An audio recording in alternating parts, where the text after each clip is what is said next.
The 1980s are considered the golden era of horror due to the rise of iconic franchises and characters like Freddy Krueger, Jason Voorhees, and Michael Myers, who became enduring symbols of the genre. The decade saw the explosion of slasher films with gory and suspenseful storylines that captivated audiences. Special effects also reached new heights with groundbreaking practical effects in films like The Thing and American Werewolf in London, which helped elevate the horror experience to new, disturbing levels. The 80s also embraced darker, more adult themes, exploring violence, technology, and societal fears, making the films more visceral and impactful. The cultural context of the 80s, marked by fears like the nuclear threat and the rise of technology, influenced the horror films of the time, creating an atmosphere of dread that resonated with audiences. The VHS boom also played a crucial role as it allowed horror fans to experience these films at home and discover obscure classics, which helped expand the genre's reach. The decade also saw a mix of horror with humor and teen elements, leading to the rise of films that combined coming of age with horror. With its creativity, boundary-pushing content, and memorable music, the 80s solidified itself as the best decade for horror. With that being said, let's go ahead and talk about 10 horror movies that carried the 1980s. Now keep in mind, I'm not saying that these are the top 10 best horror movies of the 1980s or even my 10 favorites that came out that decade, but these are all absolute bangers that represent the 1980s decade so well. But before I kick things off, let me know in the comments, what are your top 10 horror movies that came out from the 1980s? This was a great decade for horror, so many great horror films that came out, and I want to hear what you guys have to say. So without further ado, let's get into things. First up, I have Possession that came out in 1981. The film follows Mark, who returns from a business trip to discover that his wife Anna wants a divorce. As they both grapple with their emotions, Mark becomes obsessed with understanding why Anna, whom he still loves, wants to end their marriage, while Anna grows increasingly desperate to escape him. Now their infant son, Bob, becomes a focal point in Mark's quest for answers. Anna denies having another man, but Mark discovers that she's involved with Heinrich. As tensions between Mark and Anna escalate, Mark uncovers a dark and gruesome truth about Anna's true obsession. This is hands down one of the most disturbing horror movies that I've ever seen, and I have no intent on ever watching it again. Now don't get me wrong, that's not me saying that it's bad, because again, this movie's a banger. The events that take place in this movie are just so disturbing to watch more than once, if you ask me. Like, everything that we see play out between the relationship of Mark and Anna is so hard to watch. Things get toxic, things get violent, it ends up turning into a domestic violence type of relationship. But the acting in this movie is phenomenal, especially from Anna. She really steals the show. It's one of the best performances of that decade. And there's this one scene that takes place in a subway. That's one of the most iconic horror movie scenes of all time. But the mystery, the story, how everything plays out in this movie is top tier. Next, I have the classic The Shining that came out in 1980. The movie follows Jack Torrance, a recovering alcoholic and an inspiring author. He takes his wife Wendy and their son Danny to the secluded Overlook Hotel in Colorado for a caretaker job. He's struggling with writer's block, so Jack receives a tour from the manager and a warning from the hotel's psychic chef, Mr. Halloran, and he warns him about the eerie room 237. As strange events and terrifying visions begin to unravel Jack's sanity, with sinister voices urging him toward violence, Jack's mental state deteriorates, and the question arises, is he capable of murder? Not much more needs to be said about The Shining. It's an absolute classic. It's a great Stephen King adaptation turned into a film. Great performances all around. We have the iconic Jack Nicholson, the great Shelley Duvall who plays his wife. I saw this movie for the first time during high school, and I was honestly blown away the first time I seen it. I wasn't really knowing what to expect with this movie other than hearing that it is in fact a classic. So hey, I gave it a watch. I wanted to see what all the hype was about, and yeah, I was pleased if I say so myself. Great overall movie and one of the standouts from this decade. The Thing from 1982 follows a US research team in Antarctica during the early winters of 1982. The base that they're on is suddenly buzzed by a helicopter from the nearby Norwegian research station. They're trying to kill a dog that has escaped from their base, and after the destruction of the Norwegian chopper, the members of the US team, they fly to the Norwegian base only to discover that all of the members are dead or missing. They do, however, find the remains of a strange creature, and the Americans take it to their base and deduce that this is an alien life form. After a while, it is apparent that the alien can take over and assimilate into other life forms, including humans, and can spread like a virus. This means that anyone at the base could be inhabited by the Thing, and tensions in the movie, they escalate. This is one of the greatest horror movies of all time, one of the greatest alien movies of all time, and if you ask me, I have it top 10 all time. Now, I'm not gonna hold you guys, the first time I watched this movie, I heard so much about it, and I wanted to see what all the hype was about, and at first, I didn't buy into it. I honestly thought it was overhyped, a little overrated, because again, so many people were praising this movie, saying how good it was, and of course, I wanted to see for myself. I saw it for myself, and I was like,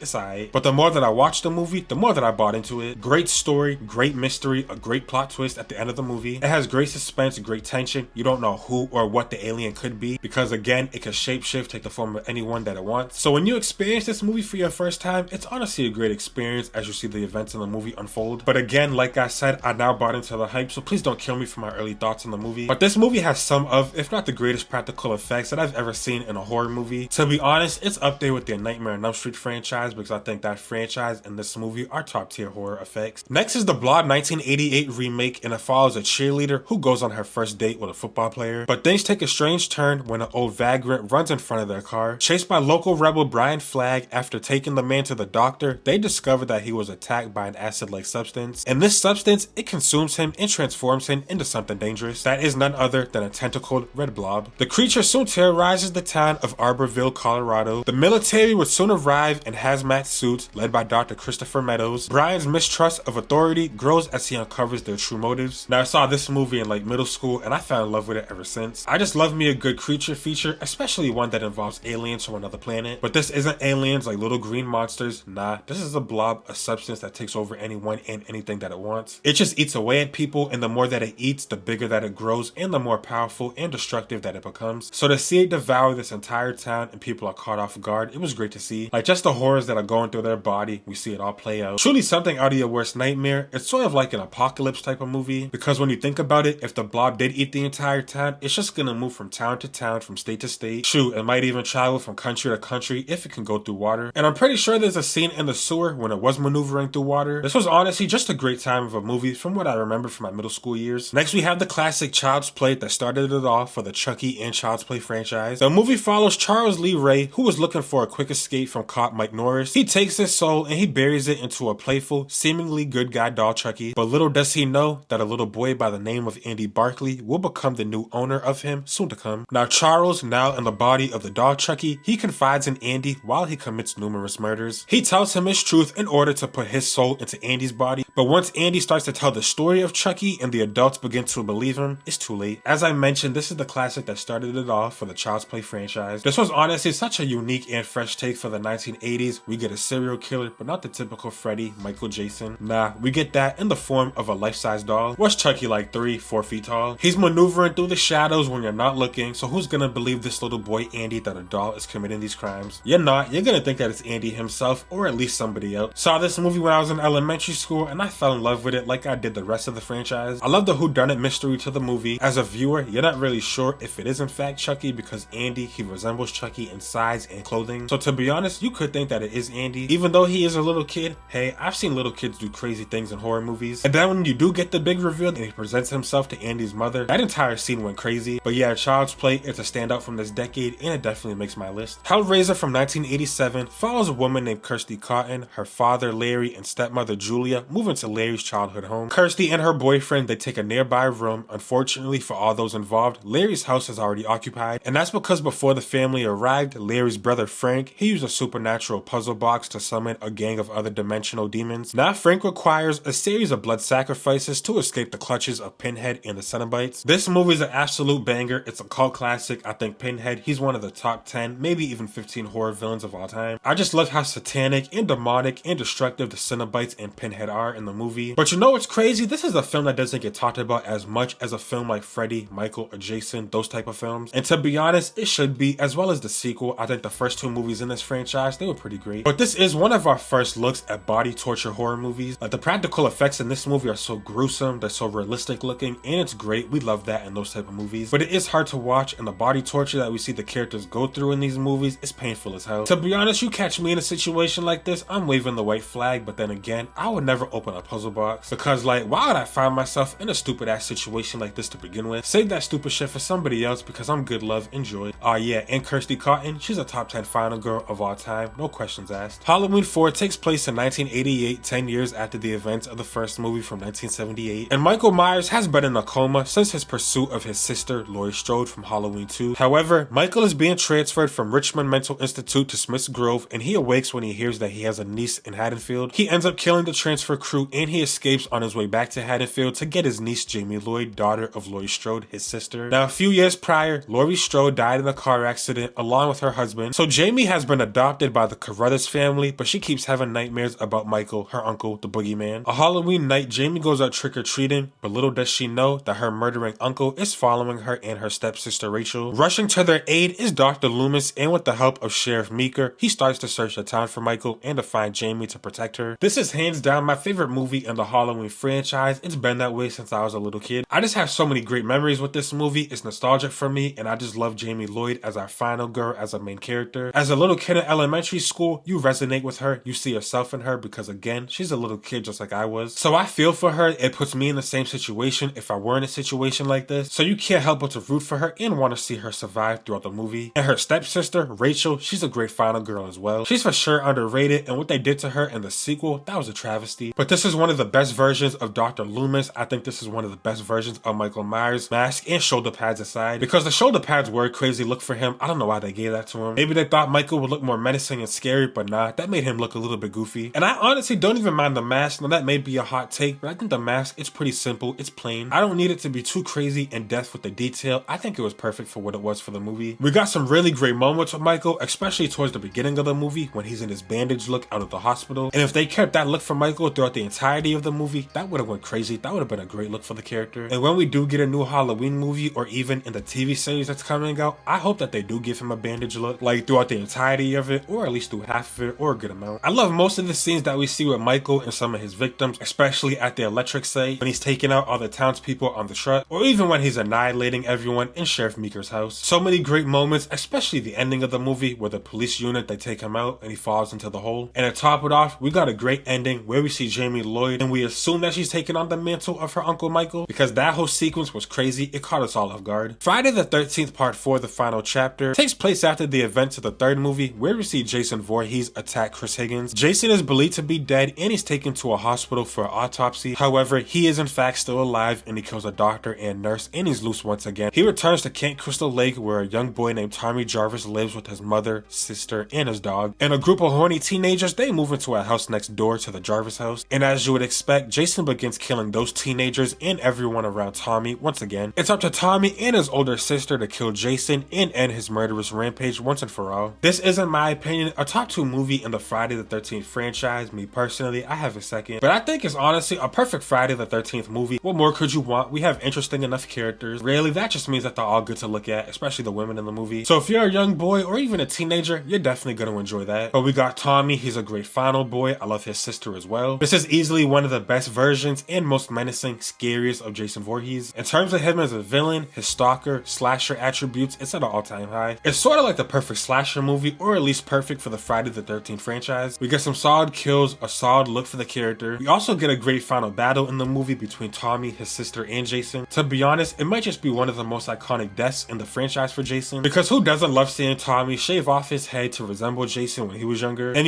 hit him with that machete and to see Jason's head slide down it and it split off. It's iconic nonetheless. And to top off this video, I have my favorite horror movie of all time, the best movie in its franchise, A Nightmare on Elm Street Part 3, Dream Warriors. This is the perfect A Nightmare on Elm Street movie. It takes every great aspect of the franchise and it executes it to a T. If you want something scary and menacing, this movie does that. If you want something a little fun at times and playful, especially with the character of Freddy, it has that as well. I think this is the perfect balance between scary, dark, and sinister Freddy, as well as comedic and playful. He's not really too comedic, he's more playful, as the character should be in the mix for him. It's great. We have so many iconic scenes from this movie, whether it's Freddy one-liners or quotes, deaths for the characters, or just kill scenes. I even love how it adds to the lore, the mythology of Freddy Krueger and his mother, so we get more of a backstory for the character, and that just adds to the depth of the movie and the character. It was great to see the return of OG final girl Nancy Thompson, although I still can't get over how they killed her in the movie, but I think it was heroic and I'm not mad at it. I just can't say too many great things about this movie. Nothing that I say is gonna do it justice. Again, this is my favorite Nightmare on Elm Street movie. I think it's the best in the franchise. It's my favorite horror movie of all time. And I'm gonna be real with y'all, it gets my vote for the greatest horror movie of all time. And I mean, come on now, you see the poster right behind me. But these are 10 horror movies that I think represent the 1980s decade so well. If you made it to the end of the video, I appreciate you guys for tuning in. And if you want to watch more content from me, go ahead and check out some of these videos right here. And be sure to hit that subscribe button to stay up to date with all of my content. And I'll see you guys in the next video.